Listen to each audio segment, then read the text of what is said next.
Dua pasangan remaja non-muhrim diamankan oleh Satuan Polisi Syariat Islam dan Satpol PP Kabupaten Aceh Barat usai didapati sedang asik bermesraan di salah satu kafe di kawasan Ujung Karang, Kota Melabuh pada Jumat malam 28 Juni 2024.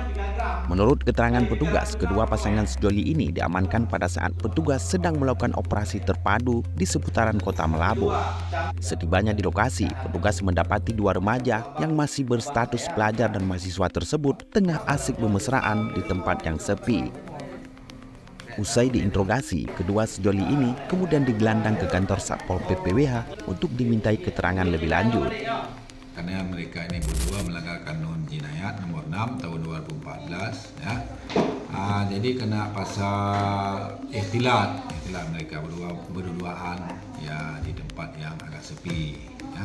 Pada saat kami lakukan patroli keliling ke arah kafe Ujung Karang, tepatnya di Pantai Kasih ya, nampaklah satu pasang yang bukan non-muhrim, jadi bukan muhrim, jadi muda-mudi yang sedang ikhtilat, artinya dia bermesraan.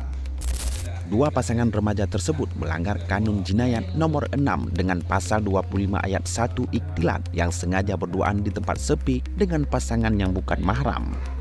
Namun sementara kedua pasangan remaja tersebut akan dikembalikan kepada kedua orang tuanya, kemudian akan dilakukan pembinaan selama 6 hari ke depan oleh Satuan Polisi Wilayatul Hizbah Kabupaten Aceh Barat.